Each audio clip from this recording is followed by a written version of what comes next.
The NHL's on its All-Star hiatus, but the newsreel doesn't stop, and your work as a fantasy hockey GM doesn't either. That's why you're tapped into your source. It's the Locked On Fantasy Hockey Podcast Saturday special. Todd McLellan done in LA, Sean Monahan on his way to Winnipeg, and our top 6-1 fantasy veterans in the game. Let's tap in. You're Locked On Fantasy Hockey, your daily podcast on fantasy hockey. Part of the Locked On Podcast Network, your team every day.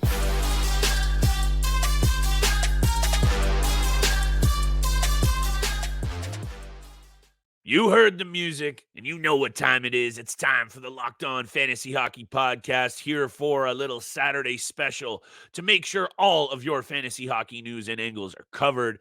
Thank you for making us your first listen every single day. Shout out to the everydayers and shout out to everyone holding Steele and I down over the last 2 years. Couldn't have done it without y'all. Smash that 5-star review and subscribe button. Today's episode is brought to you by FanDuel Sportsbook, America's #1 sportsbook. Happy Super Bowl to all who is celebrating. It is a big week right now. New customers join today and get $200 in bonus bets if your first bet of $5 or more wins. Visit FanDuel.com/lockedon to get started. Steele, my goodness me, just when we thought we were not going to have too much to talk about, just our top countdown, 6-1, which is going to be spicy enough because these veterans are the kinds of pieces that you need to peg to fill out your team, because just like one that I'll talk about in Alex Ovechkin, they can go cold in this end of their career. So we'll talk about that, our rest of our countdown, but we got to get to business off the top. Sean Monahan is now a Winnipeg Jet, and Vancouver and Winnipeg have responded to what they might have to go through in Edmonton, Steele, and I want to talk about that. I think these two teams recognize their holes up the middle and have addressed that. So we'll address that. Todd McLellan, though. Let's start there because I think there's not as much to cover. He's done in LA. This team has been bad lately. What's your take on what's going on in LA before we get to Monahan and our countdown? What do you see this LA Kings team doing in the second half?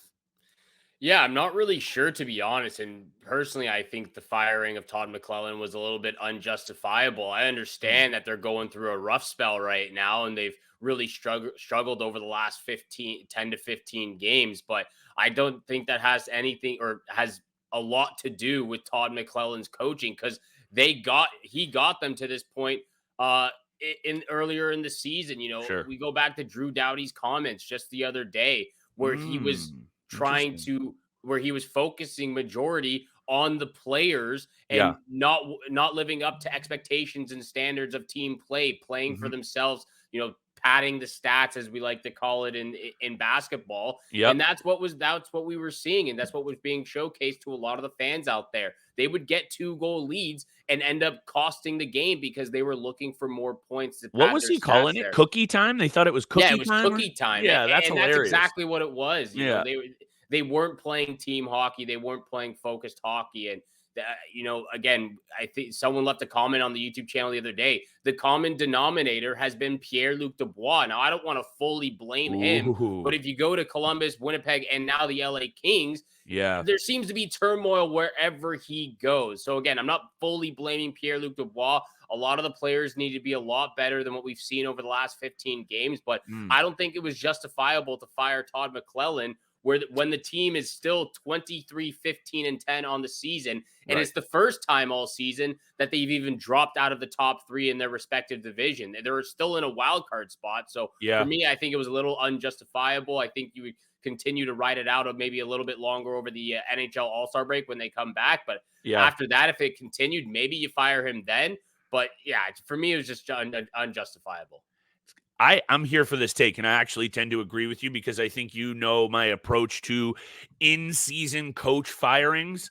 I tend to hang this on the players 9 times out of 10. That's just me.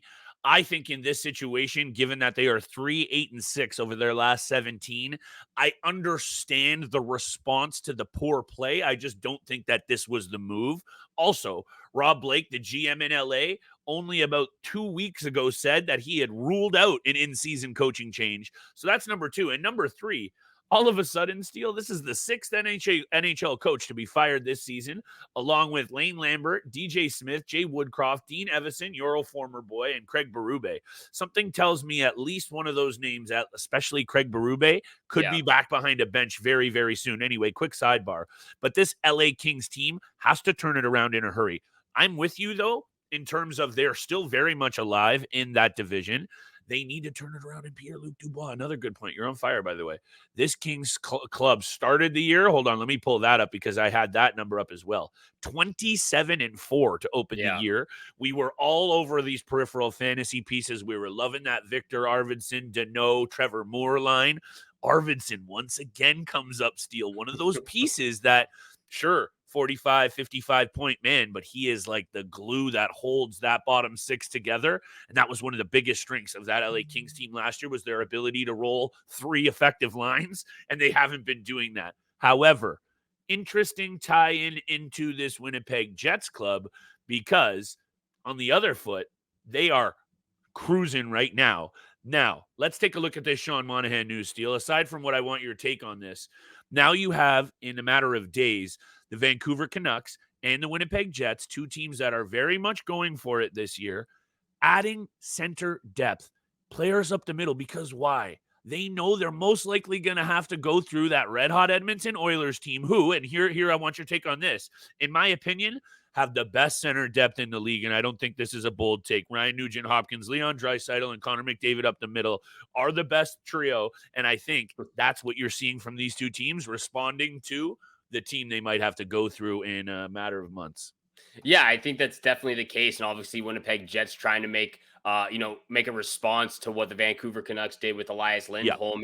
And the top 6 now for both Vancouver and Winnipeg is legit. I know Mark Scheifele's injured, but if just to put him in there for record, first line for the Jets, Velarde, Scheifele, Kyle Connor, second line, now Sean Monahan, your boy Cole Perfetti, and Nikolai Ehlers. And then you've got your captain, Adam Lowry, and that third line of Nino Niederreiter and Mason Appleton, which is just a big boy line there. Big boy line. This is a great top 9 for the Winnipeg Jets. And again, look at what's happened after you move on from Pierre-Luc Dubois. Like there was so much going on in the locker room behind the bench. You get rid of him. Everything seems to be great now. You sign Connor Hellebuck, you sign Mark Scheifele, and you make this trade for Sean Monahan, who's been playing his best hockey since 3 years ago. So This is great news for the Winnipeg Jets. Again, not a lot of options out there for top 6 centermen, but the 2 top names probably in Elias Lindholm and Sean Monahan get taken out right away by 2 Western Canadian clubs who are going all in this season and rightfully so. And their team chemistry and the way that their lineup is now filling out and looking is just unbelievable. Gabriel Velarde, Alex Iafallo, and Rasmus Kupari, obviously, in that trade for Pierre-Luc Dubois, have been getting going since they've joined the team as well. But a lot of this, we talk about the forwards, we talk about the defensive end. A lot of this is going to ride on both Thatcher Demko and Connor Hellebuck when it comes to playoff time. We know goaltenders can really be the game changer enforcer to take their team all the way to the Stanley Cup Finals. And it, as much as it is, as much as I don't like the Winnipeg Jets as a team, it is great to see as a Canadian, see 2 Canadian hockey clubs who have legitimate chances to go on a deep run in the playoffs. Most definitely. Hey, look, 71 points for the Vancouver Canucks, 65 points right now for the Winnipeg Jets. These moves are obviously going to bring value into their lineup and inject some energy into 2 clubs that are being rewarded by their front office staff for how they've been playing on the ice. And this fires up a dressing room. And I'm really intrigued to see what this is going to do to the peripheral pieces around the additions. Sean Monahan, if he does slot in there on that second line, which makes sense, Rasmus Kupari will probably drop down and take Dominic Tonato's spot. That fourth line's actually not bad either, Steele. Morgan Barron and Alex Iafallo with Rasmus Kupari in the middle. Don't hate it either, but here's my take for this from the Winnipeg angle, because you already mentioned it. I'm looking at what this can do for a young player in Cole Perfetti. No disrespect to Rasmus Kupari, but Cole Perfetti could use a veteran centerman like that to dish him the puck and to show him how to get it done. So I want to see what this means for Nikolai Ehlers as well, and that chemistry. Eyes peeled on Elias Lindholm for sure, because all of these things are going to mean impacts on the players around them as well. Steele, we got a lot more to talk about because the players we have on our lists all make an impact on a nightly basis. 6-1 top veterans in the fantasy game coming up around the break, but we got to give some love to FanDuel Sportsbook. Another shout out to everyone celebrating the Super Bowl weekend coming up from America's #1 sportsbook, FanDuel. If you're like us, Super Bowl Sunday is all about scoring the best seat on the couch, grabbing your favorite snacks, and placing some super bets. Grab those chicken wings, dust off a couple of wobbly pops, and make sure you're busting open the FanDuel app. FanDuel has so many ways to make sure you end the season with a W or 2 or 3. You can bet on everything from who wins the big game, but also FanDuel has you covered on which players can score a touchdown, how many points will be scored, and so much more. New customers join today. Get $200 in bonus bets. Your first bet of $5 or more wins. Join FanDuel. Visit FanDuel.com/lockedon to sign up. That's FanDuel.com/lockedon. Make every moment more with FanDuel, official sportsbook partner of the NFL. And thank you so much for making the Locked On Fantasy Hockey Podcast your first listen every single day. Make sure you go check out Locked On Sports Today, the first ever national sports 24/7 streaming channel on YouTube. They are here for you 24/7, covering the top sports stories of the day with local experts of Locked On, plus the national shows covering every single league. So make sure you go over there and subscribe to that channel. Subscribe to this one as well. Hit the follow button, leave a 5-star review. Before we continue on the conversation from yesterday's episode of the top 10 veterans in the NHL league, quickly just to wrap up Sean Monahan and his fantasy value. He's got 35 points in 49 games this year. He's shooting the puck a lot more than we've seen over the last 3 seasons, as well as he is only rostered at 20% on Yahoo right now. I talked about him either last week or 2 weeks ago for waiver wire targets, and now going from Montreal to Winnipeg, who, man, they are getting it done right now. I think his fantasy value is going to skyrocket, maybe closer up to 50% over the next 2 weeks. Once he gets the chemistry flowing with these guys over in Winnipeg. But moving forward with this conversation from yesterday, the top 10 veterans in the NHL right now, fantasy league wise, at number 6 for me, Tampa Bay Lightning defenseman Victor Hedman, 33 years old, having an absolutely monster year this season for the Tampa Bay Lightning. And last year wasn't necessarily living up to the Hedman standard that we're used to getting. We know it wasn't his best year. Finished with 9 goals, 40 assists in 79 games. This season currently, he already has 9 goals and already more assists in 48 games. He has 41 assists, 9 goals for 50 points in 48 games this season. He's absolutely been stellar for them. A big shout out to Andrei Vasilevsky coming back from injury. You know, they're in a playoff spot now in top 3 in the Atlantic Division.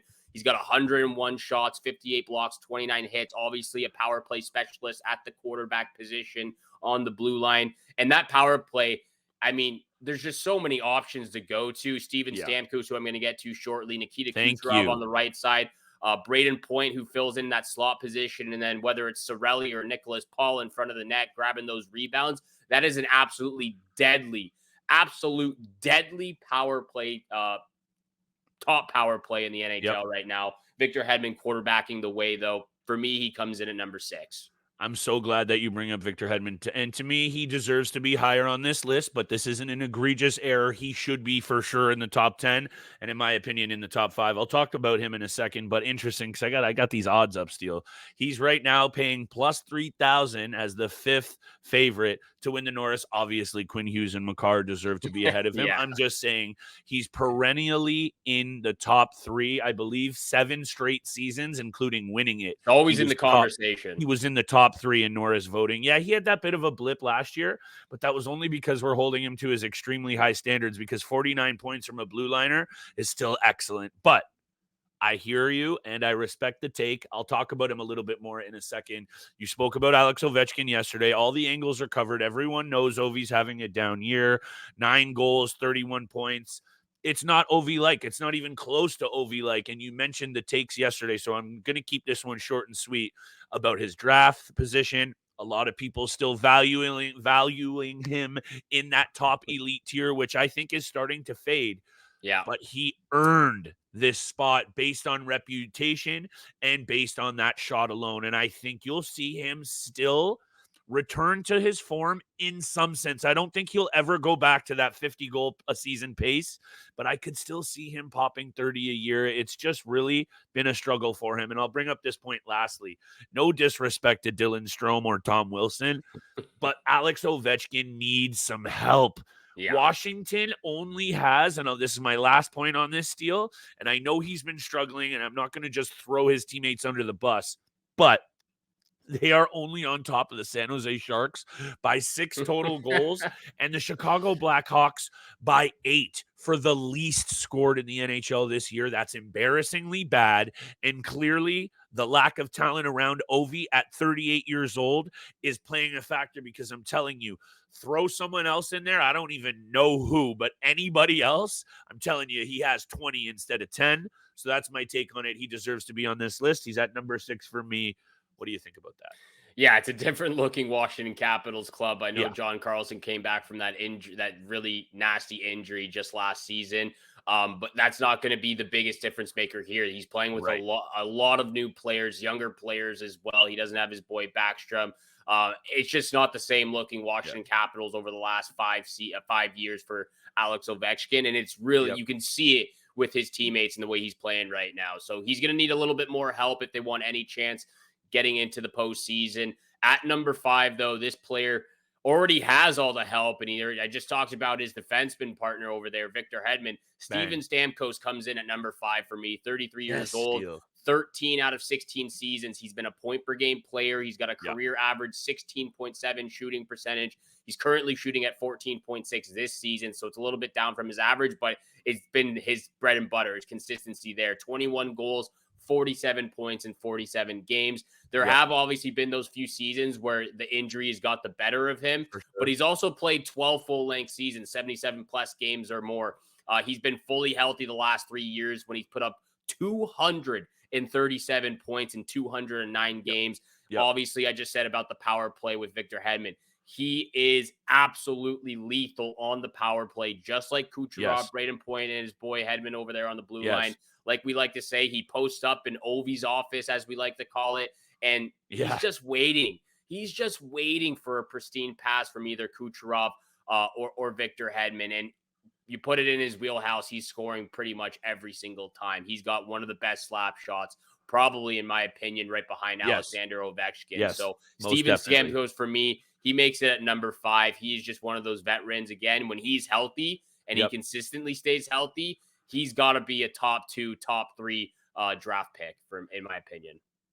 I can't talk enough about how much I like Steven Stamkos, both on and off the ice. If I'm building a franchise, a leader, a point getter, a clutch performer, and a winner, and a guy who just really seems to bleed for his teammates, I want Steven Stamkos in there. I'm building a franchise around him all day. Let me bring this up quickly, Steele, because he's also at number 5 for me. So this is neat and tidy. In 123 career postseason games, 95 points, 6 game winners. Unreal. This guy is an absolute stud who I don't think gets nearly enough credit somehow.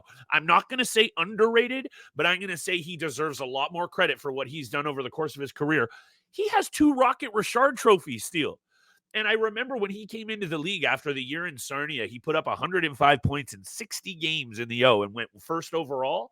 And I think his first year in the NHL, he only scored let me bring this up. I think it was 50 points. And everyone was kind of, maybe he didn't deserve to go first overall. And then he came back the next season and blew the doors off the NHL. So this guy definitely deserves to be on this list. What's his age?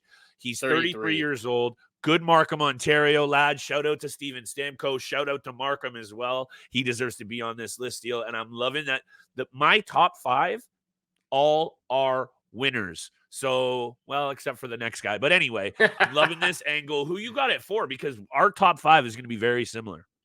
Yeah, I think it will be. Well, at number 4, I believe he was just outside the top 5 for you, or maybe he was 9th if I'm remembering correctly. But at number 4, real quickly, I've got Roman Josi, 33 years old defenseman from Nashville. Yeah, he was Predators. 10th for me. Still one of the most elite defensemen in the NHL. I love this player when I'm able to draft him, and I haven't talked about him a lot this season because I wasn't able to draft him in any of the fantasy leagues that I'm in. But he is still one of the best fantasy hockey defensemen on the market. 10 goals, 45 points in 51 games, 18 power play points, 165 shots, 93 blocks, 31 hits, 25 penalty minutes. He fills all of the categories that you need as a fantasy hockey defenseman. If a player can put up points on a pace like this, with consistently producing in every other category, it's a recipe for success. I talked about this this recipe with JT Miller. He puts up points. He fills up all the other categories. Roman Josi does the same thing, but as a defenseman. He's top 22 in fantasy points among all NHL players. He's fourth best fantasy defenseman, right behind Cale Makar, Noah Dobson, and Quinn Hughes. And he's not even that far off from Quinn Hughes, who has 17 more points and 5 more power play points than a Roman Josi this year. That speaks to the volumes of the other categorical points that you can get from a player who gets the blocks, hits, and the shots on net. He has less than 4 fantasy points away from the top 3 position. And if he continues on this stride, he can even put himself above Quinn Hughes, who's still in obviously the front runner or right there as a front runner with Cale Makar for the Norris Trophy. But Roman Josi as a fantasy hockey defenseman is absolutely elite. I agree totally. And I think that's why maybe the lists that we did today, sometimes that's when you and I were trying to split fantasy and the on-ice quality and their ability to bring winning caliber to their clubs. And that's why Victor Hedman is way ahead of Roman Josi on my list. But I'm not going to disagree with you also, just for fun. On the odd side of things, Roman Josi right now for the Norris is paying plus 7,500 behind Rasmus Dahlin, Charlie McAvoy, and Adam Fox. So if you really want to get spicy with a toonie, maybe chuck it on Steele's boy Roman Josi here. I'm going to talk about the bread man right after the break, Steele, because he is at number 4 on my list. Let's talk about it and finish this bad boy up with a bow. Finish it up with a bow, indeed. This episode is brought to you by Factor. Factor's ready-to-eat meal delivery takes the stress out of meal planning and sets you up for success in the new year. Skip the grocery stores, the prep work, and cooking fatigue. Instead, get chef-crafted, dietitian-approved meals delivered right to your doorstep. With over 35 meals to choose from per week, including options like keto, calorie smart, vegan, veggie, and more, plus over 55 weekly add-ons. You'll have a ton of nutritious and flavorful options to kickstart your resolutions. Factor now offers loads of snack options like breakfast, smoothies, juices, snacks, and more to keep me going no matter what's on the schedule. Not only does Factor offer fast, simple solutions when I'm too busy to cook, they also help me stay on top of my goals. With offerings like Protein Plus and Keto, I can stay on track. This is definitely going to come in handy for my New Year resolutions. Factor has everything I need for a week of flavorful and nutritious meals. In addition to ready-to-eat meals, they have cold-pressed juices, smoothies, energy bites, extra protein, veggie sides, and more to keep me energized during frantic times. Head to factormeals.com/LockedOnNHL50 and use code LockedOnNHL50 to get 50% off. That's code LockedOnNHL50 at factorsmeals.com/LockedOnNHL50 to get 50% off. And thank you so much for making the Locked On Fantasy Hockey Podcast your first listen every single day. Continue to hit the subscribe, the follow button, leave a 5-star review. We appreciate all that love and support you show us every single day. Flip, over to you, my friend. Number 4 on the list, the bread man. Yeah, Artemi Panarin is one of those players that I think maybe at the start of his career, everyone was like, what can he do without Patrick Kane? Obviously, joining the Chicago Blackhawks at a relatively late age, starting in the NHL at 24. He's only 32 and has 727 points in 639 career regular season games. And I'm pretty sure of everyone on this list, I believe currently he is leading all of them in points this season with 66. So when you look at maybe that pure fantasy side of it, Steele, he might be higher up this list, but we're talking about some of the players ahead of him that have multiple Stanley Cup rings, multiple trophies in their mantle. And I know he was a Calder winner. He's a 3-time All-Star. He's not a win winner yet. And that's the only angle that I could poke in Panarin's game, because otherwise power play specialist. He can find his teammates blindfolded in the parking lot with his passing. I love his creativity and his ice time. He's playing over 20 minutes in ice time for the first time in a long time. I think he's just starting to get going. This New York Rangers team has all of the pieces to go on a deep cup run. I think he needs to be one of those players that takes his game to an entire another level. And I know that's a lot to ask considering where he's at, but that's the kind of leadership and game I need to see from him to be higher up this list. But with all of that said, there are few back to the fantasy side of things, there are few fantasy pieces that are this consistently good offensively. 87 points, 95 points, 96 points, 92 points. This guy is a 100-point threat every single year, and he brings it on the power play. When it comes to offense and fantasy, not many guys as consistent as Panarin over the last 6 or 7 seasons. Well, maybe I can try to persuade you to bump him up a couple of spots there, because I've got him at number 2, and I'll speak on him very, very shortly. But at number 3, I've got Brad Marchand of the Boston Bruins, 35, soon to be 36 years old. Like you said yesterday, you hate to see him play against you, but you would love when he's on your team. For sure. Been an absolutely incredible player throughout his whole career, but really started to hit his stride and hit another level in that 2016 season. He's 4 games away from playing his 1,000th NHL game, and he has 909 points. So he's had a really, really incredible career in the NHL. Won Stanley Cup as well. 47 points in 49 games this year, 51 penalty minutes, 131 shots, 22 blocks, 49 hits. Brad Marchand, in my opinion, is the epitome of a game changer. He can score goals. He's an antagonizer. He's an enforcer. He's a goal scorer. He's a playmaker. He's a leader for this club. But again, if he's not doing one thing, he's doing something else to get himself into the game and get his club going. He is a game changer, in my opinion. And he also has, I don't even know how to describe it. He just has incredible stick work when he doesn't have the puck. I don't know if you saw that highlight from a week or so ago, but the puck was going through the defender's skates and he was trying to get it, and he was just quickly lifting his stick up, slashing it away, and he just went hard to the net and scored a beauty of a goal. So Brad Marchand, he is a game changer. He's an enforcer. He does it all for the Boston Bruins, and he's been a big reason why they've still been so successful with the departure of Patrice Bergeron and David Krejci. He is also one of those players, and it's obviously hard to predict, and it's nothing that you can actually plan on happening, but it will happen, is Brad Marchand goes off for like 2 or 3 points, 20 penalty minutes, and you win your matchup for the week because he went off both on offense and with his lips. So again, not one of those tangible things that you can exactly bank on, but it's one of those things that he brings a peripheral value in fantasy, and he backs up his talk. I said that at length on yesterday's episode, and I don't need to break it down again because Brad Marchand is a very big reason that this Boston Bruins team has been not one of the most successful over the last number of years, including a Stanley Cup. So that's all that needs to be said. I can't even argue with you that you have him this high on your list when I had him at 7, because we're all on the same page in this one. Veterans bringing fantasy value. Number 3 for me, Steele, Victor Hedman and I mentioned those numbers for Steven Stamkos in the postseason. How about for a defenseman in the postseason, Steele, for Victor Hedman in 160 postseason games? He has 110 points. And for a defenseman, 6 game-winning goals in the postseason. Somebody throw some respect on this guy's name, even more so, and I know he's properly rated. I'm not going to go out there and say Victor Hedman is underrated because there was a number of years in a row, and maybe if he continues to play like this, he will be the number 1 fantasy option in hockey. He is right up there for sure. I know Quinn Hughes and Cale Makar are in that conversation because of the elite level fantasy or elite level offensive production they're bringing, but Victor Hedman deserves to be in that conversation most definitely, in my opinion. He's number 3. He's got 2 cups, 6 All-Stars, the Norris, and how about a Conn Smythe as well? Yeah, absolutely, exactly what you just said. Victor Hedman, and you covered it.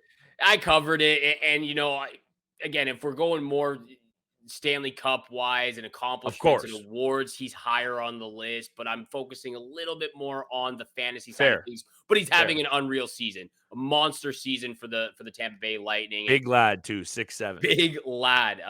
Man, the guy's an absolute Viking. It's Yeah. insane. He's massive. But Just look at his photo on Hockey Reference. It looks like he's like staring into my soul here. Anyway, what's his nickname? Hetty? Is his nickname Hetty and Harry? I love these nicknames. They drive me wild. But anyway, who are you got at number 3? Is it Breadman?